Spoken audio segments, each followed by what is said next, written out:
Inilah suasana makam Luang Balok.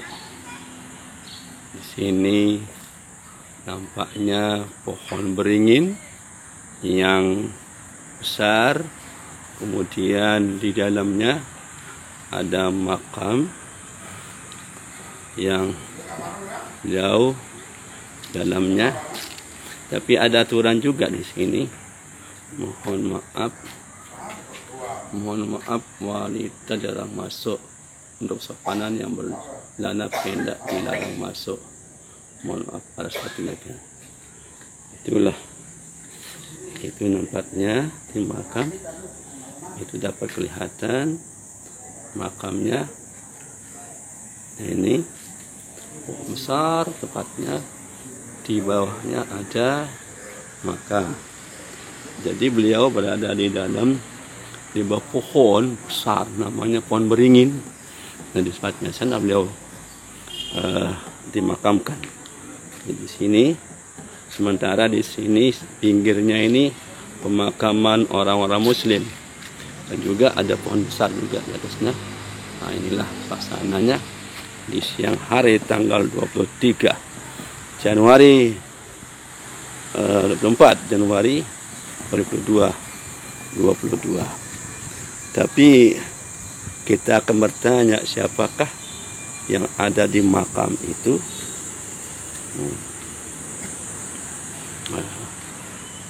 Sebentar kita tanya dulu orangnya yang siapa, saya akan tanya ini.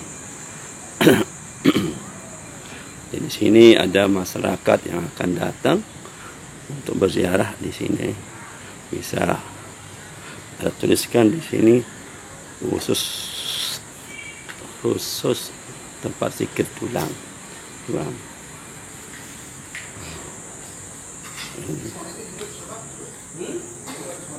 Oke. Pokoknya yang tua dulu Pak, ini kan makam pindahan dulu. Terus dari mana beliau? Di Karangpule dia. Orangnya Karangpule asalnya? Enggak, makamnya ini dulu di Karangpule. Terus? Karena zaman anak agung itu terlalu bahaya, setiap ada dokarnya melewati jalan di kuburannya. Terus? Namanya kan anak agung dulu kan berkuasa di sini. Okay. Anak agung lah yang minta dipindah. Oh, jadi ini aslinya di Karangpule itu ya?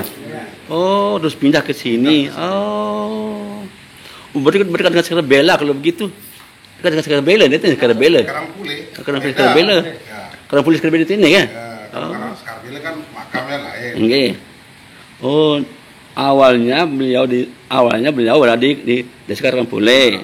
Ketika anak agung lewat, tidak pernah berhasil jalan. Tidak bisa tembus.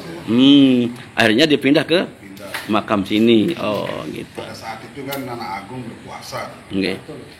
Itulah jalan kisahnya. Ini oke. Oh, okay. Ini astagfirullahaladzim. Ya. Jadi kalau Jauh ya sugul. ada tulisan di sana itu ya Allah Allah. Tahu saya. Kemarin Pak. Karena saya itu orang tua saya juga dari Karangpule asli. Cerita tentang peristiwa kejadian. Saya Okay. saya sendiri dari Karangpule. Enggak. Yang Bapak dapat cerita di orang-orang tua dulu. Okay. Iya. Okay. Kisahnya makam Bawang. Oh, aslinya dari makam Karangpule. Karangpule. Waktu beliau dilepas di sini, ini kan menurut yang yang menyaksikan dulu, tempatnya tempatnya bebalok udah di sini. Di sinilah diletakkan. Nanti dia akan jadi kubur katanya. Keramatnya beliau ini sampai beringin ini, kalau dia memang mau tumbuh, kenapa nggak ke dalam dia?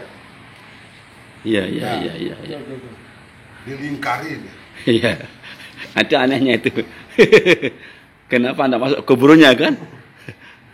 Kalau memang kubur-kubur biasa dijepit sudah Luntur. Nah, itu maksudku. Aneh. Itulah keajaibannya di sini.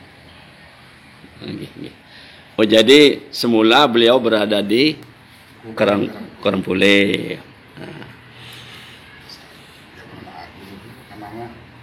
Ya, dia berkuasa dulu. Nggih. Berani pindah. Terus siapa yang memindahkannya? Masyarakat atau siapa? Masyarakat dari Batu Mediri. Hmm. Masih lingkungan Karangpule, tapi dia dulu berepuk lah di tengah sawah. Ya. Hmm. Makanya dia setelah habis lebaran sehari dia nggak kesini, pasti ada bahaya di kampung ini. Mbak Papa Dono? Karena Ini nak bangkat. Guntur, Guntur. Guntur. sininya Guntur, ada jalan baru. Nggih. Oh. Dia wajib, bukan harus, dia wajib kesini setelah lebaran sehari. Lebaran Ropat. Puasa. Puasa. Begitu ya. Oh, nggih. Sekarang jelas sekarang ini. Nah, kita akan mana yang pada dapat informasi tentang kedudukan beliau. Beliau dulu ngajar ya di Tidak ada yang tahu masalah itu. nggak tahu ya. Nah, nggak ada. Cuma peristiwa ketika anak agung lewat Wafatnya bagaimana itu kan. nggak tahu ya. Ya, tiba-tiba dia dikubur di sana. Tapi peristiwa tentang anak agung itu terjadi ya. Terjadi, nggak bisa dia tebus budaya. Lokarnya zaman dulu kan. Nggih. Lokar yang dulu itu. Nggih, lokal. Mau liwat, mau jalan apa? Iya, mau masuk ke wilayah Tanjung Karang ini. Oh, begitu. Dia melintasi sana jatuh budaya.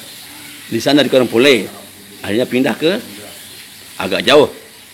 Ya, Pindahnya ke Tanjung Karang namanya. Tanjung Karang, tapi isinya bebalok, no? Ya. Pada masa sadar tempat berkubu berbalut ya. Kan rawa-rawa ya. Oh, rawa-rawa sampai sekarang masih kelihatan ini. Oh. Nanti Nggih. dia akan jadi kubur ya. Terus isinya sekarang ini makam ini makam masyarakat mana? Masyarakat sini Tanjung Karang. Tanjung Karang. Oh. Kesimpulan bahwa orang yang berada di makam Luang Balo adalah seorang waliullah. Pada tahun 1866, seorang ulama besar bernama Maulana Syekh Gaus Abdul Razak atau yang lebih dikenal dengan sebutan Sayyid Tohri yang berasal dari Jazirah Arab telah datang ke Palembang, kemudian melanjutkan ke Lombok. Makamnya beliau ada di kota Mataram. Disinilah beliau menyampaikan petuah-petuah dari ajaran Islam atau kebenaran agama Islam, sehingga ajaran agama Islam sangat diyakini, dipercayai oleh masyarakat Lombok. Selain makam Sayyid Tohri, juga terdapat makam Datuk Laut dan makam anak yatim yang sering dikunjungi oleh masyarakat atau penziarah, baik yang datang dari Lombok maupun dari luar daerah seperti Banten, Palembang, Jawa, dan sebagainya. Semoga arwah mereka itu diterima oleh Allah Subhanahu wa taala, diberikan tempat yang mulia di sisi Allah Subhanahu wa taala. Jadi berdasarkan hasil wawancara juru kunci makam Luang Balo, bahwa yang berada di makam Luang Balo itu asalnya adalah orang-orang Arab, Jazirah Arab, yang mendakwakan Islam ke Lombok. Awal beliau datang dari Arab, Palembang menuju Lombok, kemudian mengajarkan dakwah Islam di Lombok. Tapi tidak tahu di mana makam aslinya. Menurut tuturan juru kunci, beliau adalah makam awalnya di daerah Karangpule, baratnya Skarbela. Tapi ketika anak agung melewati, mau menuju ke Tanjung Karang, tapi tidak pernah berhasil dilewati. Kemudian mereka menganggap di sana adalah kuburan seorang yang sangat diberikan kemuliaan. Akhirnya anak agung memerintahkan untuk dipindahkan kuburan itu ke tempat rawa-rawa. Rawa-rawa itulah berisikan buaya-buaya. Maka disebut dengan makam Loang Baluk. Makam Loang Baluk, tempat buaya, tempat buaya.